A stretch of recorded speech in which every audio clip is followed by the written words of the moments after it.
Premier League is back in a few days' time, and of course I had to make my 1 to 20 predictions for this season.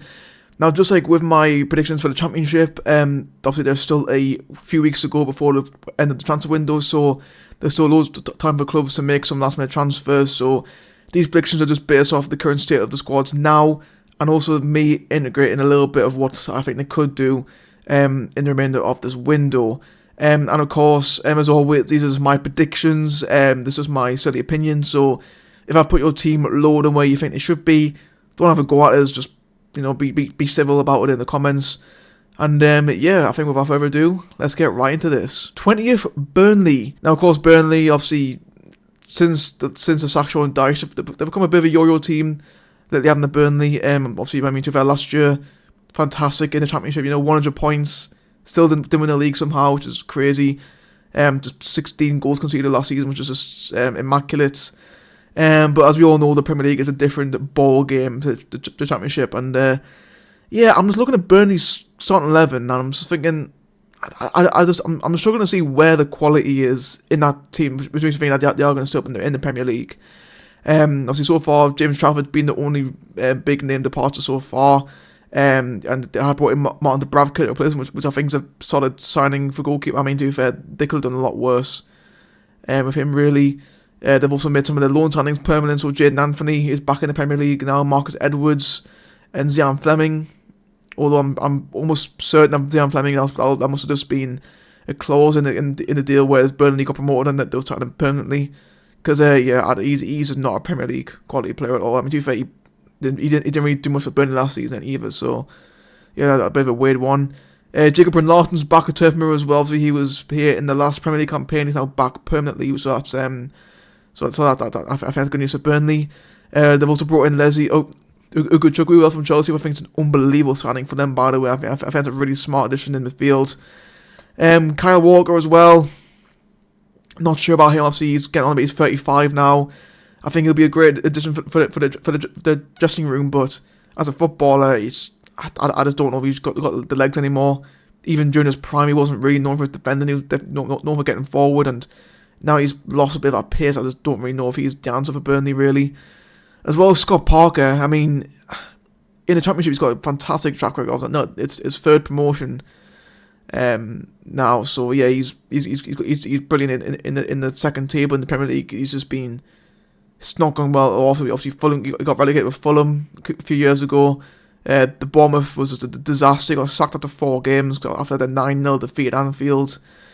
Yeah, Scott Parker, I just don't know about him, really. I just don't know if he'll see out the full season, really, at Burnley. And going back to before about the fact that they conceded just 16 goals, I mean, that defence that they had then, it's just completely been ripped to pieces, and I just don't know if they've really done enough at the back, really, Burnley, to actually make sure that they can keep hold of that same back line that was so efficient last season. Yeah, I just don't know about Burnley. I think it's like this is the year when one of the promoted clubs has just got to stay up. And honestly, I just don't know if Burnley done enough right now. I really don't. So I've got them finished bottom for now.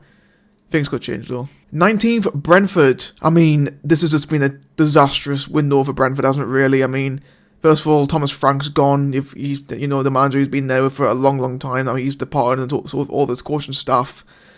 Keith Andrews has now been appointed, and for me, I think this is just the most nailed-on sacking of the season for me. I mean, I refuse to believe that Keith Andrews will still be Brentford manager come Christmas. I just don't see it happening at all. I really don't. I mean, it just doesn't really spark a lot of encouragement from the Brentford board that the set-piece coach was the best they could do. Apparently, I think they did try to bring in Regis Labrie, but obviously he turned them down. Yeah, just no one on the managerial front. As well, a lot of key players have gone. Mark Flecken, Christian Norgard, Ryan Bemmel, Jan Visa could be going as well. So he'd be in Newcastle and Tottenham, and he's just refusing to be Brentford as well. So he's pretty much as good as gone, really. So straight away, you've lost 40 goals from that season, which is just it can really kill you. And to be fair, I just don't think Brentford have replaced Mbeumo Wan-Bissaka well enough at all, in my opinion. I think elsewhere they've done alright. I think obviously last year their defence was a big part of the season. I think obviously keeping hold of the defence was a good move. Obviously they signed Coyote on a permanent deal, which I think was very important. And Kelleher as well, and goalkeeper. I think obviously it'll be his chance to actually really have some good opportunity for first team football. Obviously, he featured at times for Liverpool over the years, but he was never getting over Alisson, was he? And I think he'll be keen and really make a name for himself at Brentford. Jordan Henderson's on midfield, although I don't know how much he'll be involved on the pitch this season. But again, I think in the dressing room it's a very good player to have. Obviously, just ignore the last year or two where he's been away in Saudi and Ajax. I think if you got the Liverpool captain who won the Premier League and Champions League with them, who was he's been around in the Premier League for years. He's a really good addition to have in the dressing room. But again, it's just the goals for Brentford. I just don't know where the goals are going to come from them this year. It's just, again, you lose 40 goals. I mean, for anyone, that's just tough to replace. And for Brentford in particular, where they haven't replaced the strikers properly, again, I just don't know. And again, Keith Andrews just doesn't really spark much faith in me whatsoever. I do think that this is the year where one of the established teams does actually go down, and I think Brentford probably are going to be the most likely to do so. Yeah, I just can't see them staying up unless they do bring in a proper striker. 18 for Sunderland. Yep, I'm predicting my own team to get relegated. I mean, I don't want to predict us to get relegated, but I just don't know. I really don't know. Obviously, it's our first year back in the Premier League after 8 years away. Yeah, it's been a while. I was 13 when we were last in the Premier League. I'm 21 and I've got a beard now. Like, it's just crazy. It really, really is. Obviously, we were one of the weakest of the promoted clubs coming into the season, obviously before any moves had been made. Really, although I think we've done well to retain players. I think obviously Joe being the only key name going is important. Tommy Watson is not really a key name. Okay, like I've seen people mention him for us before. Yes, he scored the winner at Wembley for us, but he wasn't a key name in the squad this last season. He really wasn't. So yeah, I think the fact that we've only lost Job is fine. And to be fair, I think we've replaced him quite well. Because right now our midfield's looking pretty stacked. I mean, the fact that Enzo Lefebvre probably isn't going to be playing against West Ham just shows of how good we are in midfield now. Obviously, Granit Xhaka is a hell of a signing as well, by the way. Like bias aside, I genuinely believe he probably is the signing of the window in the Premier League this year for me. Like, just the fact that a newly promoted team have managed to convince the captain of Bayer Leverkusen, who's recently just won a league title and gone invincible with them, was nominated for the Ballon d'Or last year. The fact that he's just gone to a new promoted team is just unbelievable. It really, really is. Our attack, obviously, we brought in Guhu from Chelsea, who, although he wasn't quite the experienced striker we were hoping to get, I still think he can still make an impact. You don't play for Barcelona and Chelsea and not have something about it. You know what I mean? Hopefully he'll make an impact from himself this season. Our defence is still a little bit of work to do there, but we are starting to amend that now. So we brought in Masuaku, he came in on the weekend, and we're about to bring in Alderete as well from Getafe, part of the La Liga team this season last year. Not a bad pickup from us at all, and I still think we probably could do with another centre-back and another right-back maybe as well. Just add a lot more depth at the back. Other than that, I think so far our business has been very good. Robin Roos from NEC, he's an unbelievable keeper already. He looks very, very good. Again, I think for me, we just need. I think we could do a few more defenders and maybe another striker, like someone like more experienced, and who knows, maybe another winger couldn't hurt as well. But genuinely, truthfully, I think we are just a couple of signings away from having a good squad. But again, it's just our squad depth is what's really concerning me at the moment, because although our front 11 at the moment is looking very, very good, beyond that, it's not great. I mean, just like look at yesterday. Like we had our second string side out against Vallecano and we got absolutely spanked.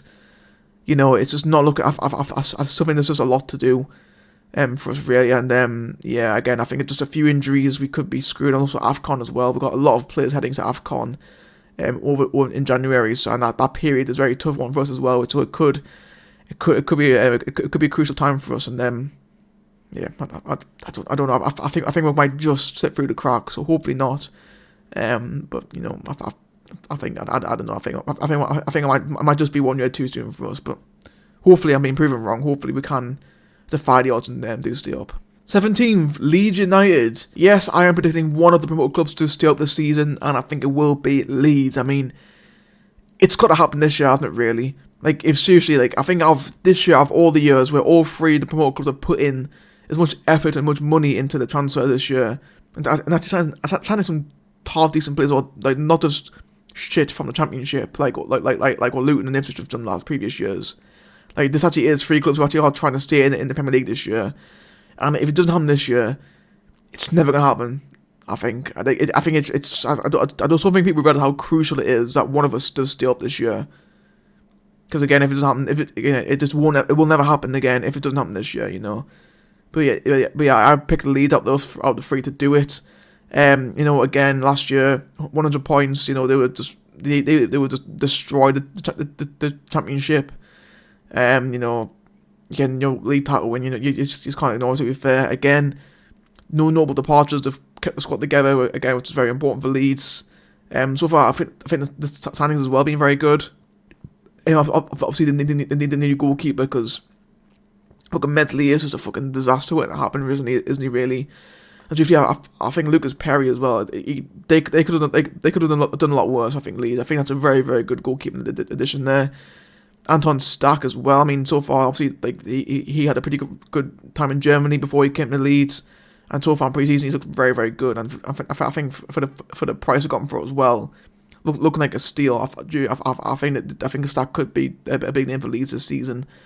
And of course, they've also improved their defence as well. Obviously, Goodmanson, Lille last year. Obviously, he was a good name in France. He's now come over, as well as Jakob Biol as well. I think Leeds' defence is looking very, very solid this year.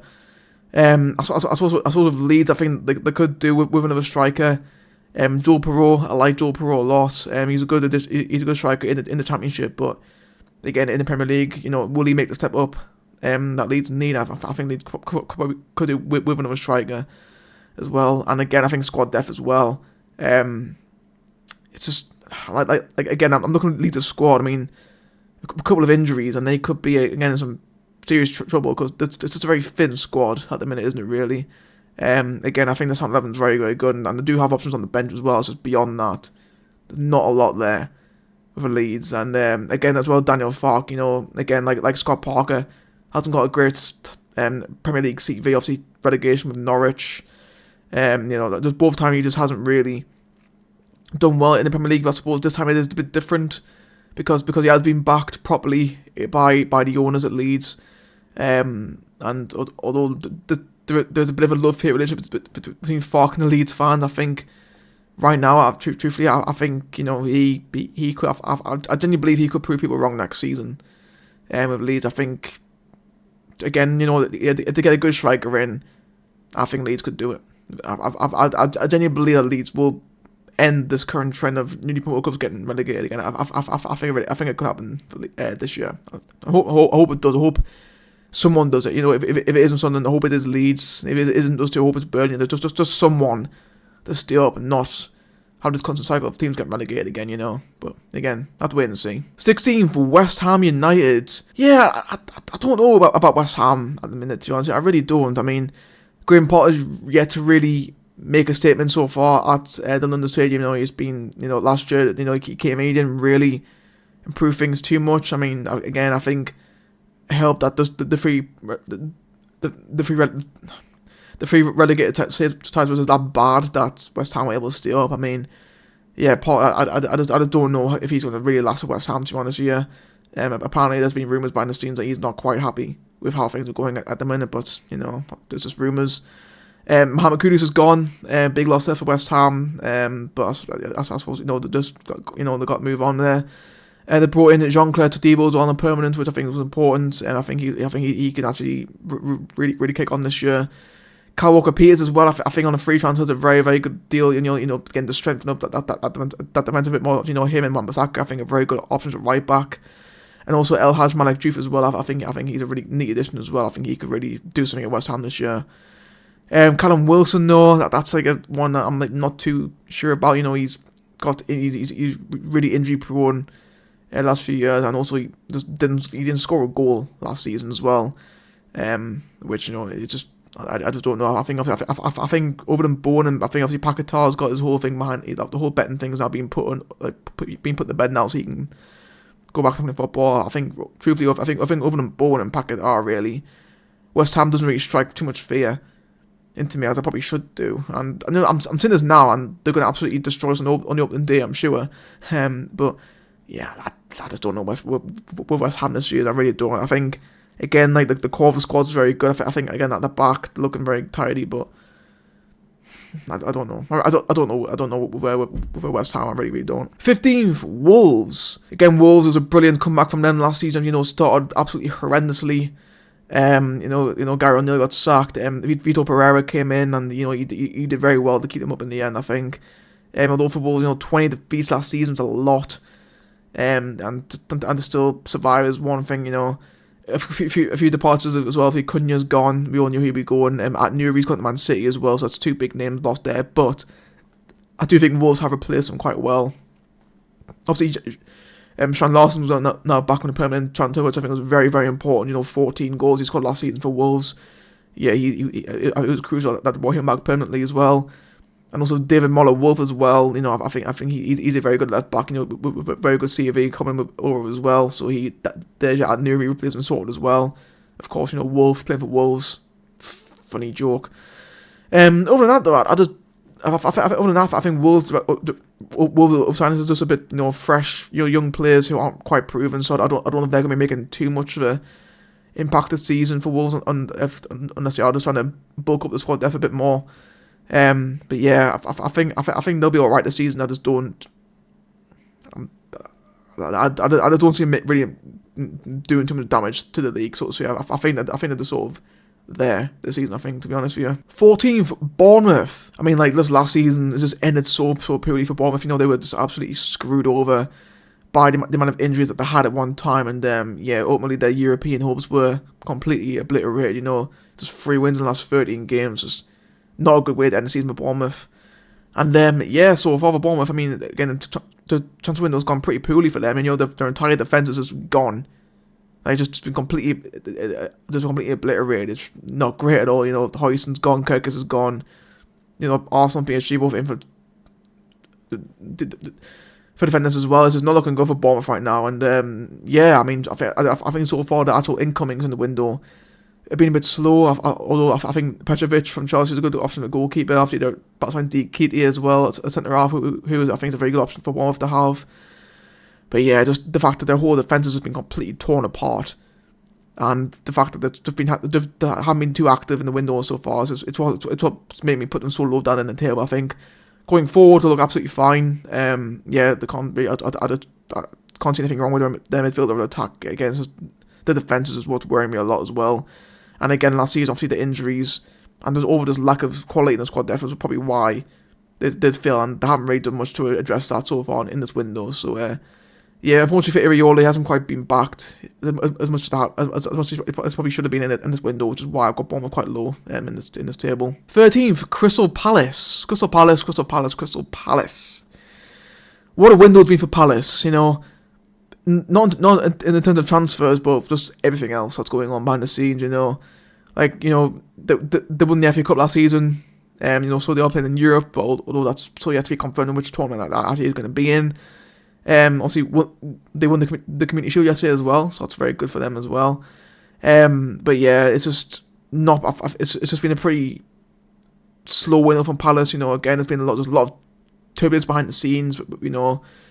Fighting Nottingham Forest in core right now is just not going well over Palace. It's just been a big distraction for them. Really, it's just not really what the players needed. There's been rumours that Gladson might be leaving at some point this season, although this is rumours. But it's just not looking great behind the scenes for Palace. And again, it's been pretty inactive in the window. Although they haven't lost anyone yet. Eze and Guehi both been linked away once again. Again, it's just the signings they made either. They just haven't really made any big name signings so far either. It just doesn't really strike too much confidence, really, if you're a Palace fan. And truthfully, I just don't think their squad's really good enough to have good runs in both the Premier League and in Europe. Whatever competition Palace do play in this year, it's probably likely that they probably could do well in either one, whether it's Europa League or the Conference League. I think they could do well in either one of those.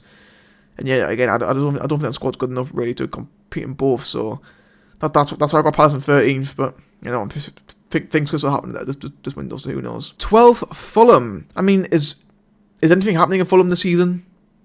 Oh, because literally absolutely nothing has happened at Craven Cottage this year. Literally nothing. No one's left. They signed one player. There's a backup goalkeeper. Like, literally, nothing has happened to Fulham this year, and I don't know if they've been placed under the embargo that no one knows about or what, but yeah, things are going weird at Craven Cottage this year.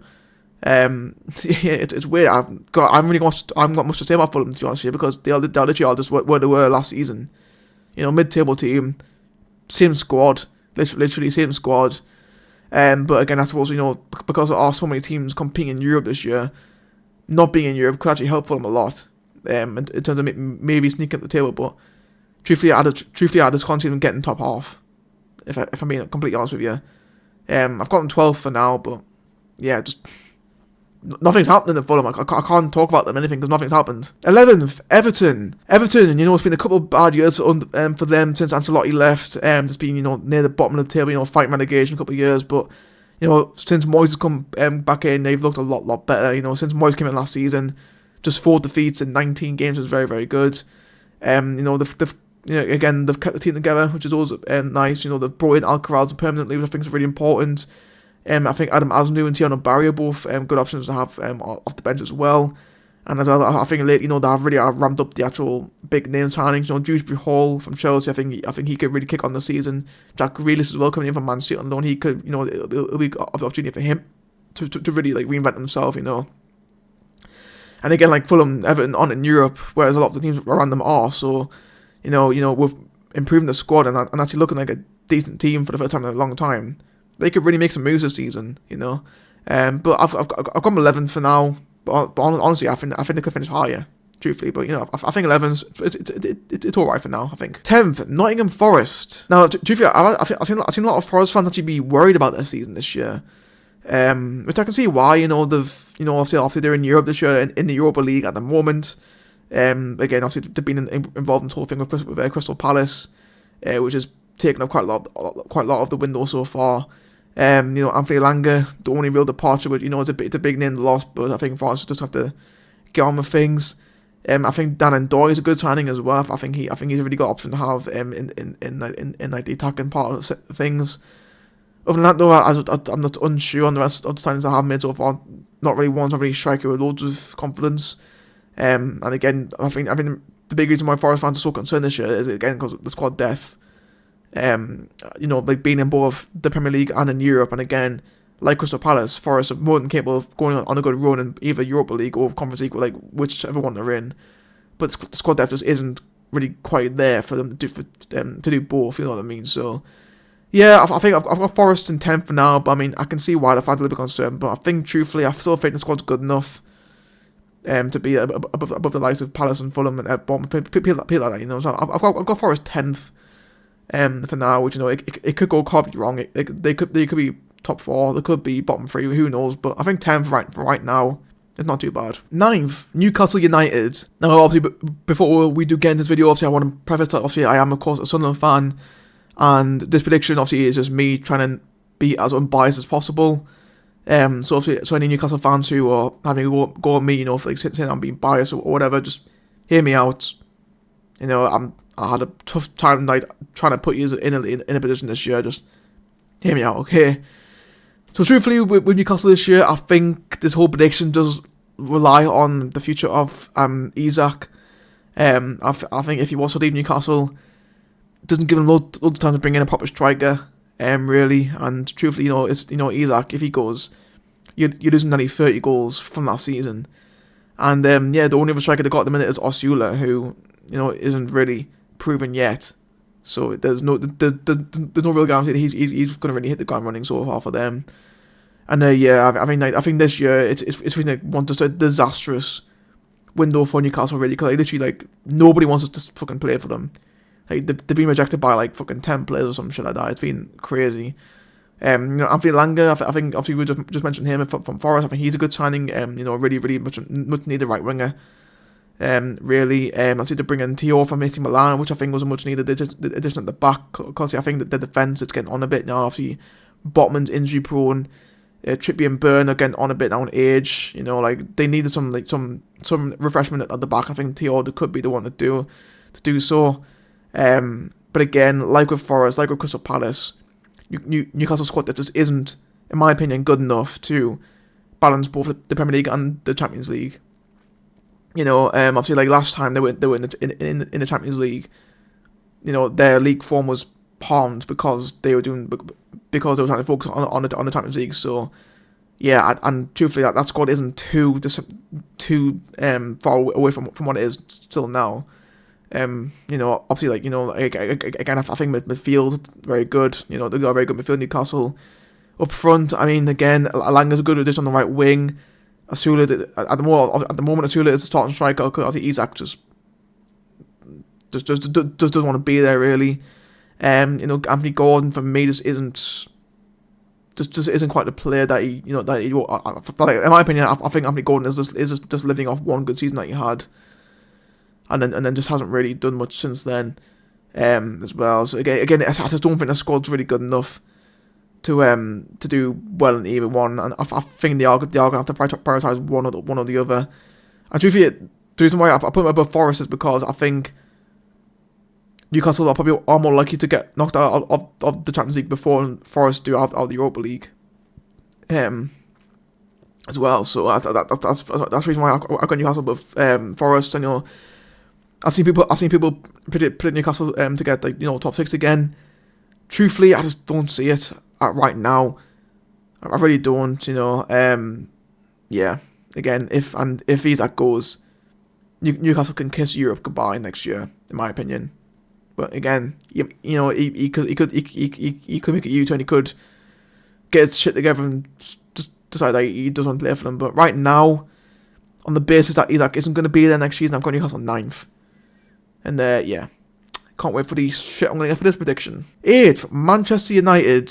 It feels wrong putting United in 8th. It really does, because last year it was just a fucking absolute train wreck and a half at Old Trafford. Finishing 15th in the league is just absolutely abysmal. That club's just rotten from top to bottom. It really is. So far, I think the signings have been alright. Cunha and Buemo, Sesko, the new front three, I think, is a vast improvement on what the front three was last year. Obviously with Ahmad as well as an option. I think United's front three is looking pretty stacked. Obviously, as the theme is at United, it's been more outgoings than ingoings. Across the whole levels of the club. Eriksen's gone, Lindelof's gone, Rashford's gone. So that I think United are looking to get just shift on the deadwood every year. And then again, I think having no Europe could actually help out a lot this season, because again, 9 teams are playing in Europe this year in the Premier League, and the fact that United have strengthened the attacking options a bit better this year. Amorim needs to be given time, because although things aren't going too well for him at the minute, I just think if he could give him a bit of time, he could do something. He could pull something out of the bag. And truthfully, I mean, originally I United bottom half originally, but I've got him at 8th at the minute. It feels wrong putting him 8th. It really, really does. But again, we'll have to wait and see. 7th, Tottenham Hotspur. Again, I just feel United could apply for Spurs as well. Just an awful season last year. 17th in the Premier League is just ridiculous for Tottenham. It really, really is. 22 defeats. It's the most ever for a Premier League team who still stayed up. They are officially the worst ever Premier League team who didn't go down. It just wasn't good enough for them Spurs. Yet somehow, despite all that, they won the Europa League. They won their first major trophy in 17 years, and also now playing in the Champions League as well, which is just fucking mental. It really, really is. And obviously, Andrew's gone, Thomas Frank's in. Again, it's just one of those years where they've got to give Frank some time to really get his ideas across into the players. Obviously, Heung-min Son's gone. He's probably been the only real key name to leave Spurs, but I think it probably was the right time for him to move on. Matis Tel and Kevin Dantle both joined permanently, which I think was much needed addition for Spurs. And as well, obviously, Mohamed Kudus as well. It's a good addition from West Ham. Obviously, Visa as well. Visa could obviously he could still join Spurs, could still join Newcastle as well. So yeah, wait and see. Obviously, Madison's done his ACL, though, which is it's a big loss for Spurs, especially in number 10. So they're probably going to need another midfielder as well.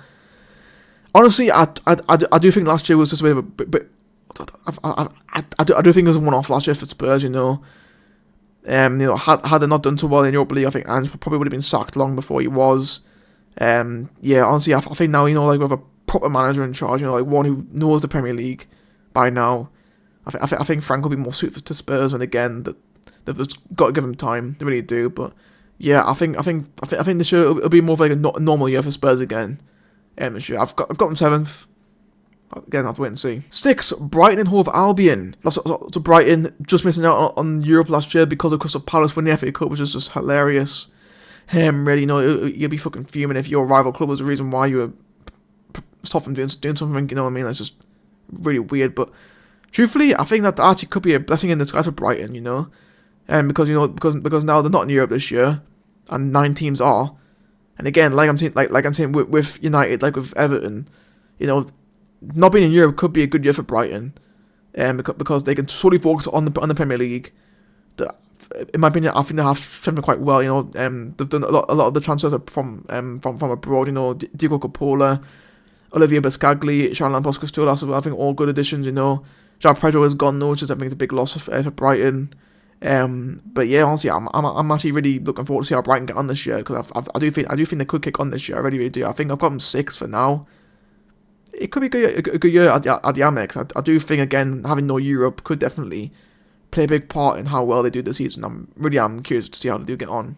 Yeah, got them 6th. 5th, Aston Villa. Villa, did very well in the Champions League last season, got quarterfinals. They were the team who pushed PSG as far as it could go. They did very, very well. And this year, Europa League, because of some dodgy refereeing on the final day last season, which is why they are in Europa League and not Champions League. But yeah, Villa again, it's been a pretty slow window for them so far. Again, no real notable departures. I think it's important. They've only just recently made the first big signing so far, which was Evan Gasson from France. I think he's a good player to have. But other than that, Villa have just been mostly focusing on just strengthening the squads a bit more. Because again, the Europa League's a bit different to Champions League. Europa League, you're playing Thursday to Sunday, longer flights, to all ends of Europe. But truthfully, I think unlike the likes of Palace and Forest, I think Villa's squad is quite good. Last year for the most part they managed to cope with both the Premier League and Champions League, and truthfully, I just think it'll be the same again this year for Villa. I'm really liking the progress they're making so far, and and right now they are my current pick to win the Europa League. So yeah, Villa, I think just same as normal for Villa, really nothing too drastic on last year. 4th, Chelsea. Now, I think everyone's in agreement with the top 4 this year, not in its actual order, but who is going to be in it. I've got Chelsea 4th, and even now I'm looking at them thinking, I don't know with Chelsea. I don't know if I want to put them 4th. I want to put them higher. I just don't see it really. I mean, again, last year, Conference League, they won that. They also won the Club World Cup. They are not the world champions, Chelsea, which is insane to see. And their squad, it's just a constant cycle at the minute, really. Players just coming and going as they do, really. Although I think this year, although again Chelsea have brought in a shitload of players, this year they've actually done quite well, in my opinion. João Pedro and Liam Delap are both good options up front. I think they've finally got some proper Premier League strikers, not fucking Nicholas Jackson. They've finally got some good strikers. I think on wingers as well. Jimmy Gittins from Dortmund, I think he's going to really, shine this season in the Premier League as well. Estevão Willian as well. I think, a very tricky Brazilian player there. I think he's a good option to have on the wings. So why have I got Chelsea in 4th then, if I'm liking what they're doing? Well, truthfully, I think because I think the whole Club World Cup thing could hinder them a little bit. They were still playing competitive football for nearly a year straight with very few breaks. The players that have only just come back from that break as well. They've had a few friendlies over the weekend, but even so, they just have very little preparation going into the season. The players might be exhausted. They're basically playing for a whole year straight, really. And again, just Chelsea, I just don't think there's been loads of preparation going into this season, which is why I've got them 4th. But yeah, I think Chelsea could do better than 4th. I think right now, I think 4th's probably about right for them at the moment. But I think the future's definitely bright at Stamford Bridge this year. I think it really is. 3rd, Arsenal. Arsenal. I've had you finishing 2nd and 1st and all over the place the last few years, but this year, I don't know with Arsenal. I really don't. I mean, it's got to happen this year, hasn't it? Really, with Arteta. I think he's got to win something this year, because if he doesn't, then it's going to be 6 years with no trophy, which just isn't good enough for Arsenal. Really. Last year they did very well again in the Champions League, semi-finalists.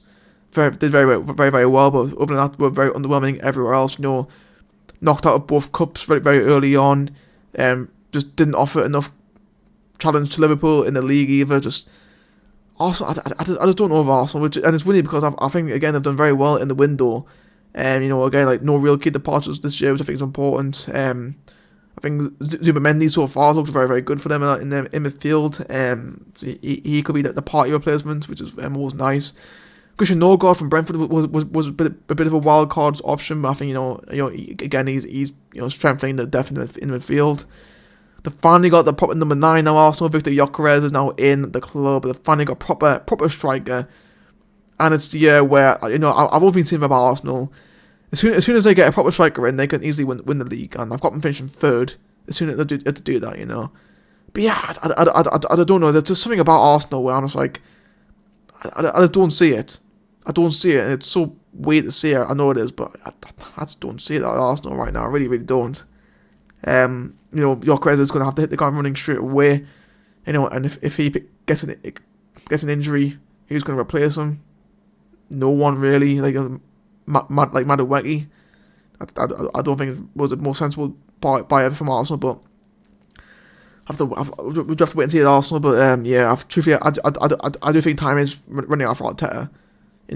We've been hearing just a process for years now. It's got to happen this year. It's got to happen this year. It just will, and again, I just don't know. Second, Manchester City. Now last year for City was just a really poor year for their standards. Wasn't really no silverware last year at all, which is the first year in a while that happened. Again, City, Kevin De Bruyne's gone. Again, a big loss for City. 10 years of service at the Etihad, he's now gone. City did most of the business before the Club World Cup. Ryan Cherky, Tierney Reinders. That they're both so looking to fill in that void left by De Bruyne. Other than that, though, City they've been pretty quiet since then, though, haven't they? Really. James Trafford come back in from Burnley. He's now going to offer some challenge for with Edison for the number 1 shirt of City. And again, I think like Chelsea was playing in the Club World Cup, could have knackered the players quite a bit. Although they were knocked out quite early on in the Club World Cup. That's still 11 months is a lot of football at once. It's just I don't know, Man City. I really don't. It's just something feels off right now for City. I don't know what it is, because we all know what City, those capable of smashing the team 5-0 whenever they won, but I just don't know. I just don't know if Pep's really enjoying himself anymore. He's won everything he can possibly win as a manager with City and Barca, Bayern Munich. What else is there left to do, Man City, right now? It's just nothing really. I don't know. There's something about Man City right now. I'm like, I just don't know them. I really don't know. But I've got them second still. Because again they've got a very, very good squad. But yeah, I think it will be another year where there's no league title for them, I think. First, Liverpool. Liverpool, the defending champions this year, obviously. Brilliant from them last year in Slott's first season in charge. And truthfully, this window's probably been the most active they've been in for quite a while. They've been the top spenders in the league. Jeremy Frimpong, Florian Wirtz, Milos Kerkez, Hugo Ekiteke as well. They've all come in. Three of those players I mentioned before all got a contribution yesterday against Crystal Palace in the Community Shield. Although they did lose the games, Liverpool.